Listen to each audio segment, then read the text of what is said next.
나누시겠는데 신약성경 18페이지 18페이지 마태복음 11장 28절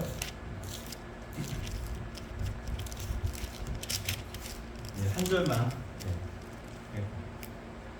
11장 28절 많이 들으신 말씀인데요. 함께 같이 한 3번 읽고 마음판에 새기겠습니다.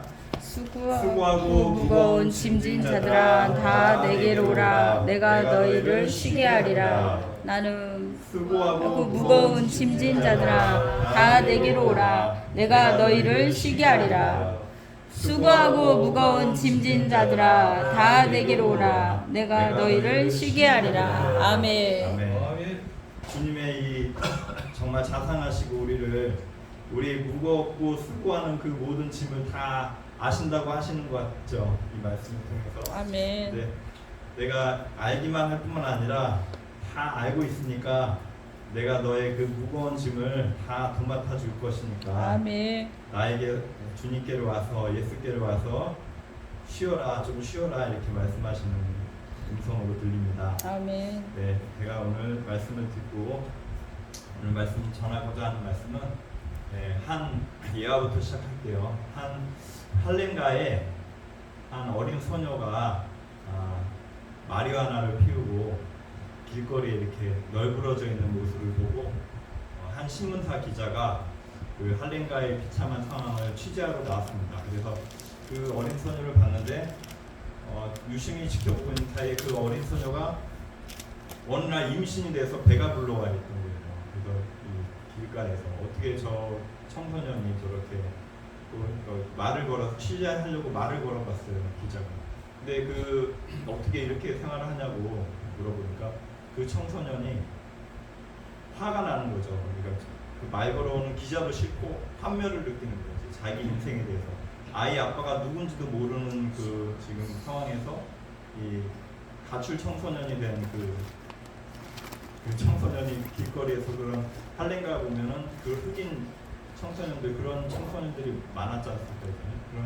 그런 상황에서 봤는데 그 기자가 이제 그때 당시에 쏘아붙이는 그 소녀 때문에 취재를 못하고 몇 달 후에 지나가다가 다시 그 자리에 왔더니 그 여학생으로 보이는 그 여학생에게 아기가, 갓난 아기가 이렇게 평안히 그 엄마 품에서 젖을 물리고 있는 모습을 봤는데, 처음에 봤을 때 이게 삶에 대해서 환멸을 가지고 사람들에 대해서 분노와 적개심을 가졌던 그 소녀의 모습이 아니라 얼굴이 똑같은 그 소녀인데 이제 그 아기를 안고 평안해 보이고 행복해 보이는 모습으로 얼굴에 빛이 나면서 그 아이를 안고 있는 소녀를 보게 됐습니다.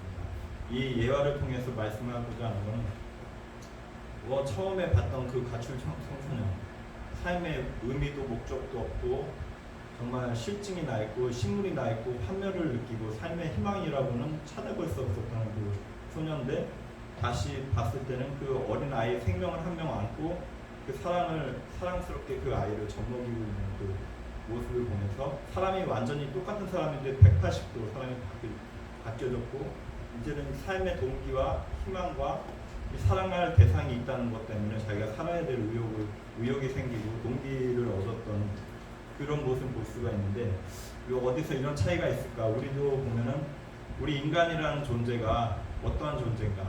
태어날 때부터 하나님께서 하나님의 사랑의 대상으로, 하나님의 숨결로, 또 하나님의 품에서부터 하나님의 분신이죠. 인간이 하나님으로부터 나온 그 자기 자녀이기 때문에, 하나님에서 나왔기 때문에 우리가 인간은 이렇게 누군가를 사랑하고 누군가로부터 자기 자신이 받아들여지고 자기가 사랑받고 있는 존재라는 것을, 그 존재감을 느끼지 못하면은 사람이 살 수가 없고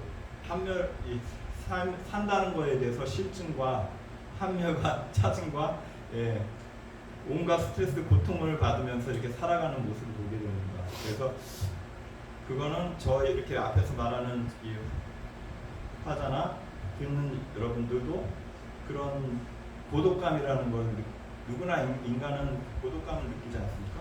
네, 크리스찬은 하나님이 함께 계시기 때문에 근본적인 고독감은 우리가 해소할 수 있고 하나님을 의지하고 그런 데서 이렇게 우리가 위안을 받고 하나님께 전적으로 의지하면서 고독감이라는 것을 이길 수가 있는데, 좀 하나님을 떠난 인간은 정말 깊은 고독 가운데 처해 있는 모습을 볼 수가 있습니다. 근데 이제 또 한 분의 예는 일본의 작가 야스나리라는 설국이라는 그 작가의 그러니까 설국이라는 그 문학가가 있는 설국이라는 작품을 써서 세계적으로 유명해서 부와 명예와 이 명성을 온 세계에 떨친 그 작가의 이야기가 있습니다. 근데 이분이 문학 작품을 잘 써서 일약 스타가 됐는데요. 이분에게는 주변의 가족들이나 또 주변의 지인들이 그리고 자기가 명성과 부를 얻을 때는 사람들이 이 사람에게 가까이 오고 그렇게 서로 챙겨주고 이렇게 인간적인 인정을 나눴지만은, 어떻게 보면 이분이 말로가 어떻게 됐냐면, 주변의 사람들이 자기를 좋아하고 사랑해주고 인정해주는 것이 자기 자신이 있는 그대로 받아들여주는 게 아니라 자기의 마음을 나눌 만한 그런 친구나 친족이나 가족이 있는 것이 아니라 본인이 쌓은 명성과 부와 본인의 어떠한 가지고 있는 그런 것들 때문에 주변의 사람들이 모인다는 것을 깨닫고 심한 고독감에 시달리다가 이제 여생을 마지막으로 혼자 외롭게 쓸쓸히 지내다가 가스밸브를 틀고 자살을 했습니다. 자살로 종지부를 지었습니다. 근데 이 예화를 통해서 마지막에 유언을 썼는데 뭐라고 했냐면 딱 한 단어 썼거든요.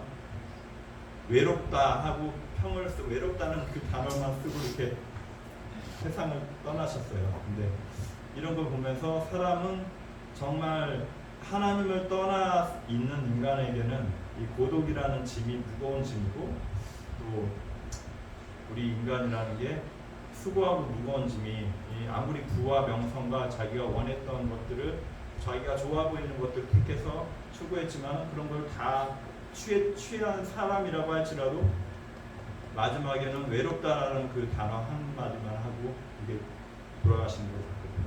근데 이게 그런 정말 저희 내면을 봐도 정말 인간은 창조주부터 자기 주인 되시는 참 목자 되시는 하나님과 떨어져 있는 분리되어 있는 그 인간은 하나님 없이 하나님 아닌 것으로 우리가 무엇인가 충족감을 얻고자 하는 것들이 정말 헛된 노력이다.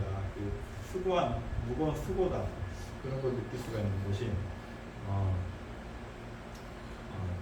우리 인간은 그런 존재라는 것을 깨닫게 됩니다. 근데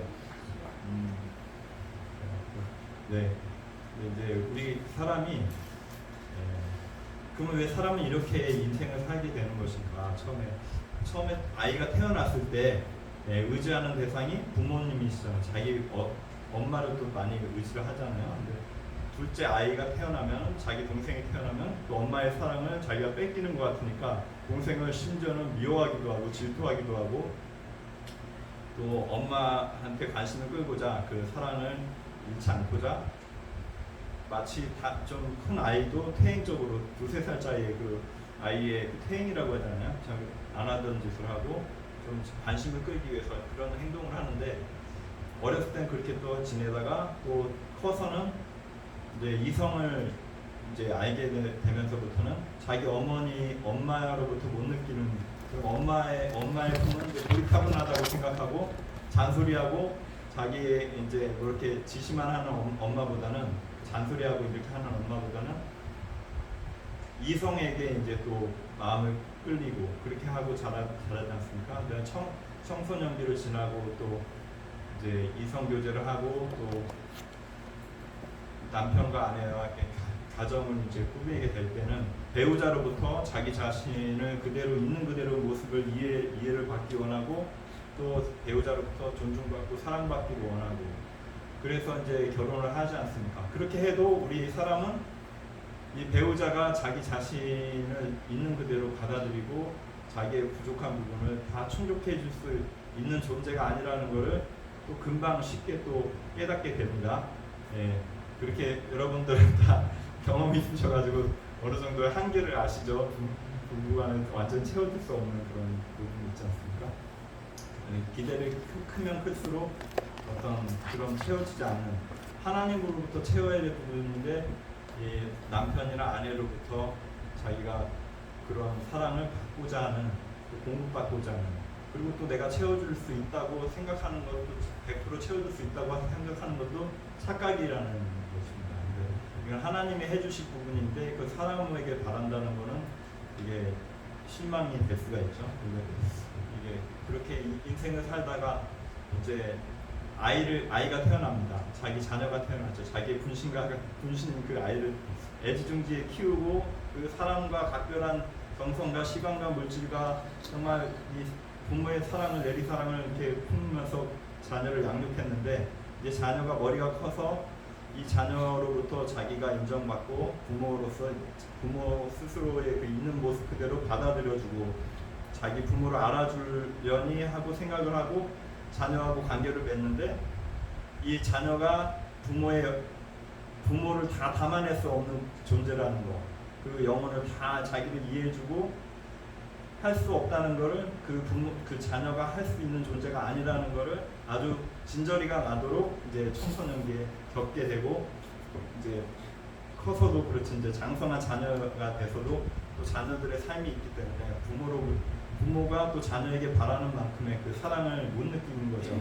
자기가 사랑받고 있다, 사랑을 주고받기를 원했는데 나는 줬는데 왜 나에게는 이런 사랑이 돌아오지 않는가, 그런 인간의 사랑은 분명히 한계가 있는 것입니다. 근데 이렇게 사람은 그렇게 살다가 이제 나이가 들고 생로병사로 이제 늙게 되고, 노쇠하고 이제 말년은 이제 고독하게, 누구도 그 내면에 모든 정말 내면의 마음 가운데 솔바람이 부는 이제 고독감이 있는데 그걸 누구도 알아주는 사람이 없구나 하고 깨닫게 되고, 노년에 가서는 외롭게 고독하게 자기의 삶에 대해서 돌아보면서 이제 여생을 마치는 인간의 그런 보편적인 모습을 많이 보는데요. 근데 인간이라는 존재가 왜 이렇게 살고 있는가? 이제 하나님을 근본적으로 인간을 창세기에서 보면은 내가 좋아 보이는 거, 내 이성에, 내 머리에 좋아 보이는 것을 쫓아가고 하나님을 떨어져 나가서, 하나님으로부터 떨어져 나가서 내가 좋아 보이는 것을 유혹에 넘어가서 인간이 그걸 쫓아갔죠. 하나님이 아닌 뭔가 좋아 보이는 것, 나를 만족시킬 만한 것, 그런 것들을, 좋은 것들을 추구하면서 나갔을 때, 그 속아서 이렇게 나갔을 때 인간에게 정말로 만족이 오고 행복이 오고 위로가 오고 평강이 온 게 아니라는 거죠, 인간이. 근데 이제 그거는 분명히 하나님으로부터 분리된 사람은 생명이 하나님께 분리됐기 때문에 이미 영적으로 죽은 상태가 됐고, 죽은 사람이 어떤 노력을 하고 어떤 자기가 원하는 것들을, 영적으로 죽은 사람이 이 세상에서 원하는 것들을 채우더라도, 마음에 다 채웠더라도, 처음에 아까 얘기했던 야스나리 같은 그런 대문호, 일본의 문호, 그 부와 명성과 이런 걸 다 인간의 볼 때는, 편에서 볼 때는 성공했다, 성공의 정점에 이렇게 정상에 왔다고 하는 사람일지라도 공허하고 외롭다는 외마디 비명을 잡고 삶을 포기해버리는 모습을 보지 않습니까? 그런 것처럼 인간은 근본적으로 하나님이 아닌 것으로 만족감을 얻을 수가 없고, 온전히 영혼의 주인이신 하나님께로 돌아와야지만 이 만족감 있고 평안이 있고 이 영혼의 참된 안식과 쉼이 있다는 것. 수고하고 무거운 짐진자들아 다 내게로 오라, 내가 너희를 쉬게 하리라.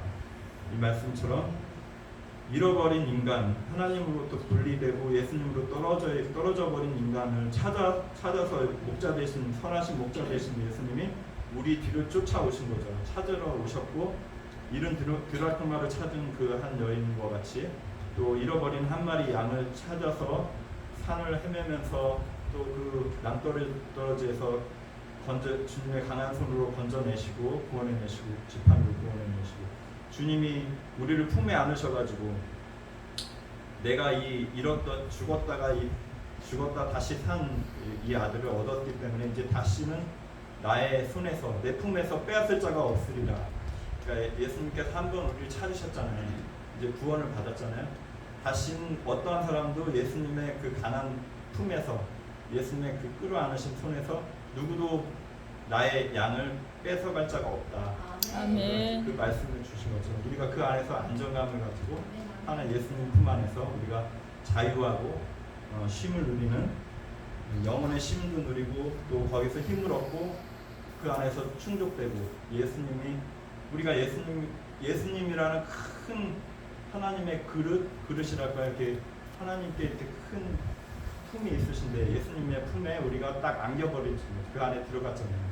예수님 안에 들어가서 우리가 충만해진 존재가 됐기 때문에 그 안에서 우리가 자유함을 누리고 충만함을 누리고 우리가 마음껏 수고하고 무거운 모든 짐을 예수님께 다 내려놓고 수고하고 무거운 모든 짐을 다 내게 내려놓아라. 내가 너희를 쉬게 합니다. 나는 마음이 온유하고 겸손하니 나의 멍에를 메고 내게 배우라. 그리하면 너희 마음이 쉼을 얻으리니 이는 내 멍에는 쉽고 내 짐은 가벼우니라. 예수님은 우리가 함께 너의 짐을 내가 함께 지겠다.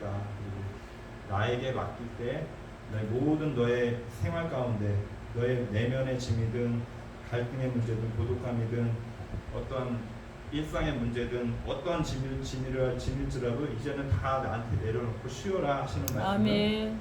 들으시기 바랍니다. 아멘. 아멘. 네. 네.